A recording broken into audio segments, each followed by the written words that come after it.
Este video llega gracias a... Atención emprendedor, potencia tu negocio con préstamos con garantía hipotecaria de rebajatuscuentas.com y págalo hasta en 10 años. Gracias a Samsung. Luis Fernando Núñez, lo habíamos anunciado, politólogo, exdirector del Centro Carter en el Perú. Luis Fernando, muy buenos días nuevamente. Bienvenido a Ampliación de Noticias. Habíamos dejado de alguna manera una pregunta establecida. Si coincidías o no con el diagnóstico que hacía el obispo sobre la diferencia que hay entre la protesta de hoy, la marcha, la movilización, cualquiera sea el término que mejor encaje en lo que va a ocurrir hoy, con lo que ocurrió a inicios de enero. ¿Cuál es tu lectura sobre lo que va a hacer esta jornada? Tengo la impresión que además es una oportunidad para que hagamos un mea culpa colectivo, ya que la Iglesia siempre llama a que uno debería reflexionar sobre las cosas que hemos hecho. Creo que como sociedad, el gobierno también y el legislativo en su caso, y el Poder Judicial también, deberíamos reflexionar mucho sobre qué ha pasado entre diciembre, el 7 de diciembre hasta ahora, ¿no? Un mea culpa colectivo. Hoy día pudiéramos aprovechar esta oportunidad calificando constitucionalmente el derecho a la protesta. Lo que yo veo que esta tercera protesta o marcha, hay un montón de colectivos con distintas consignas. Están desde aquellos que creen que deben marchar por pedir más gobernabilidad, pedir más seguridad ciudadana, pedir más resultados del propio gobierno, hasta aquellos que van por las causas LGTB o los colegios profesionales. Algunos piden salud, otros piden educación. O sea, hay un montón. Y no faltará, lamentablemente, al final de la tarde, seguramente, algunos revoltosos que querrán, como alguna vez dijeron en el Congreso, las marchas pacíficas son aburridas, se necesita un muertito, lo cual me pareció una frase terrible, miserable, para calificar lo que es el ser humano, ¿no? Que tenga que haber un muerto para que la gente voltee a ver qué está pasando.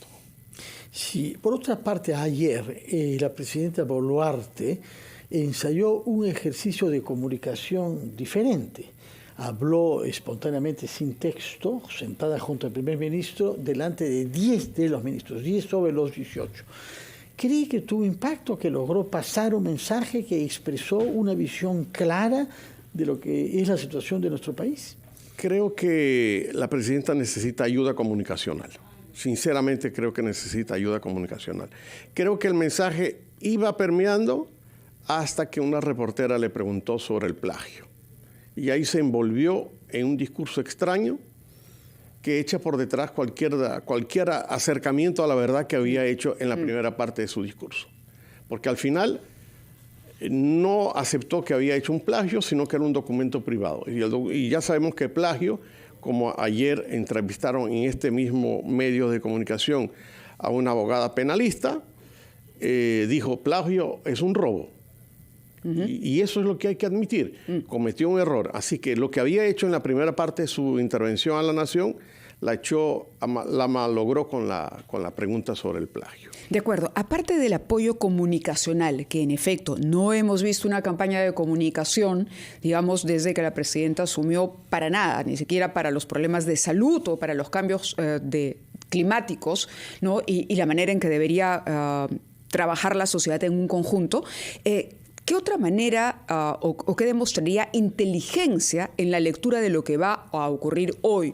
Porque el discurso del gobierno ha estado centrado en, de alguna manera, satanizar la violencia. Eso es correcto. Condenar la violencia, pero reiterar una y otra vez que esta es una marcha política, que atenta contra la democracia. Es decir, hay una suerte de ceguera, pregunto yo, a los otros reclamos que son legítimos y que tienen que ver directamente con lo poco o nada avanzado desde que Boluarte se sentó en Palacio de Gobierno. Yo no sé si la palabra ceguera sería. Lo que yo veo es una diferencia que hay entre oír y escuchar.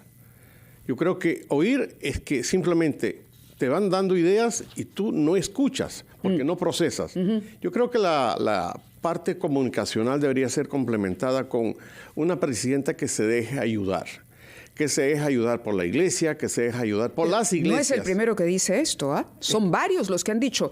La presidenta y el gobierno realmente, ya no hablamos solo de ella, sino de pronto el binomio que conforma junto al premier Otárola, no aceptan ayuda. ¿Coincide entonces en ese diagnóstico? Coincido. Y es lamentable porque un gobierno tan precario, porque ellos están de inquilinos precarios en Palacio, porque antes de eso no estaban ahí, debería dejarse ayudar por todos los elementos que quieran de buen corazón ayudar al gobierno, que es ayudar un poco al Perú. Estamos muy entrampados con cifras del PBI en negativo, con muchos problemas en el interior. El Estado está todavía muy ausente en algunas zonas del Perú.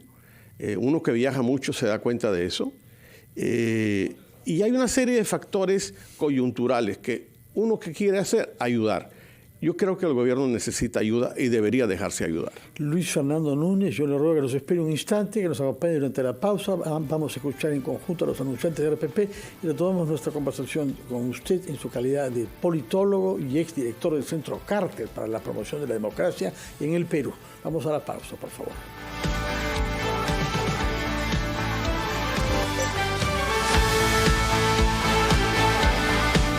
Fernando Núñez. Bueno, ya hablábamos de una presidenta y de un gobierno que necesita ayuda. De cara al 28 de julio, ¿qué debería contener este mensaje? ¿Qué cosa no ha hecho hasta ahora el gobierno que podría darle, digamos, de pronto el empuje que necesita para llegar, como se pretende, a 2026, Luis Fernando? Como hemos visto en las encuestas, tanto el Poder Ejecutivo como el Poder Legislativo están salpicados por una desaprobación mayoritaria. Entonces, el discurso del 28 de julio debería ser un discurso más unitario, más de llamar a dejarse ayudar, a pensar en el Perú, pensar un poco en qué quiere la gente. Hay mucha gente que no sabe lo que quiere, hay mucha gente desorientada, porque se levanta a las 4 de la mañana, trabaja hasta las 10 de la noche y no tiene tiempo para pensar en estos temas que nosotros meditamos. Pero la presidenta, como jefa de la nación, debería tener un discurso unitario, dejarse ayudar y sobre todo los temas principales. Aquí el tema principal sigue siendo la inseguridad ciudadana, después tienes temas de educación, temas de salud, temas de oferta laboral absolutamente informal y un gran trabajo de convocar a todas las embajadas a que tengamos una mejor imagen afuera. Mucha gente no quiere invertir en el Perú porque piensa que desde el 2018, 2016 para empezar, pero luego con mayor fuerza en 2018, el país está abocado a problemas internos que no permiten una hoja de ruta. Yo creo que la presidenta necesita señalar hasta 5 temas en una hoja de ruta. Que no se haga a una lista de lavandería intermitente de cifras que nadie va a entender. 5 temas principales y convocar a la unidad nacional. Una agenda concreta. Tenemos una información que ha publicado un mensaje o un pronunciamiento en su cuenta de Twitter el premier Alberto Otárola. Fernando. Sí, lo que el texto dice es: gracias al grupo oficial y a universitario, Alianza Lima Oficial y Universitario, por apostar por la paz. La violencia, dice el Twitter, nos divide, la paz nos une. Que el deporte sea un instrumento de unidad y reconciliación de todos los peruanos. Y esto es cierto en sí mismo, lo que es quizás discutible es que se pretenda aprovechar una pasión colectiva como es el deporte para fines políticos. Lo hemos visto en otros gobiernos. Yo recuerdo Morales Bermúdez hace más de 40 años. Hashtag sigamos avanzando. Agradecemos a 2 grandes equipos por apostar por la paz. Ahora, yo no sé, aprovechando que Luis Fernando está aquí, pero esto parece una respuesta a la ola de críticas de lo que dijo el día de ayer Otárola. Cuando Otárola dijo, el país necesita tranquilidad. Queremos tranquilidad. Hay 2 partidos importantes. Queremos ver en tranquilidad el clásico del fin de semana. Y eso se consideró una frivolización de la situación, una suerte de enajenación. Señores, no hagan ruido porque queremos ver el partido en calma. A las críticas, el señor Otárola lo que hace es responder con una felicitación a Alianza Lima y a Universitario de Deportes. Luis Fernando, por favor, tu análisis.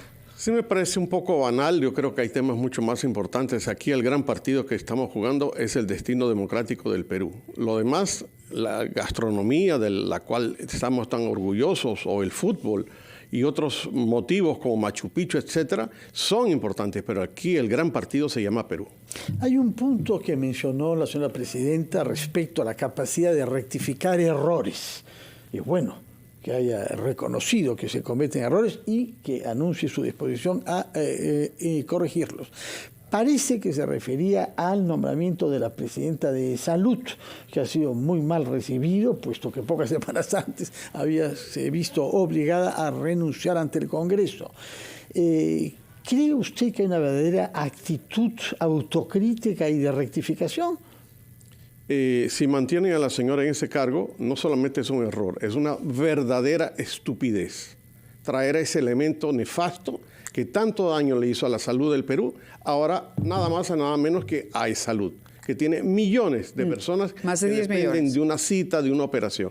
A mí me pareció una seria provocación. Vi el otro día al ministro de Trabajo defendiendo esa gestión, ese nombramiento, y yo decía, no entiendo cómo un chico tan joven, preparado, que me han dicho, puede defender a una señora que le hizo mucho daño al Perú y que se cree un poco empoderada, que brilla con luz propia. Esa señora, la primera que debería ir a Salud a verse en la parte psicológica es ella. ¿Un cambio de gabinete permitiría oxigenar el gobierno? ¿Le permitiría un nuevo aire?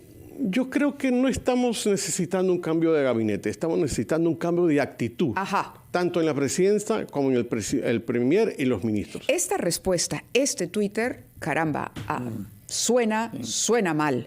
Suena mal, porque lo que hace es reafirmarse en una posición que ayer fue criticada precisamente por superficial, por banal, frente a los reclamos.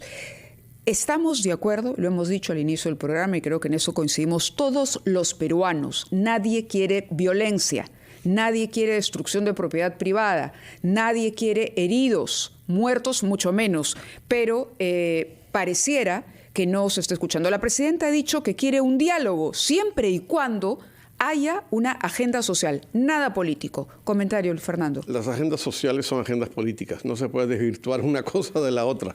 La política con P mayúscula es la que debería imperar. Y cuando comenzamos esta entrevista, ustedes me preguntaron y yo dije, es un buen día para hacer un mea culpa colectivo. Eso implica también que lo haga tanto la presidenta como el premier. Ojalá. Todos los demás son detalles. Que se aproveche menos de la pasión por el fútbol en el Perú y que haya políticas públicas de los sectores y políticas con P mayúscula, como ha dicho usted, orientadas a desarrollar al país y a mejorar las condiciones de vida de nuestra población. Muchas gracias a Luis Fernando Núñez por su presencia aquí este día. Son las 9:01, Mávila. Momento de ir a la pausa. Ya los titulares de la hora. Regresamos.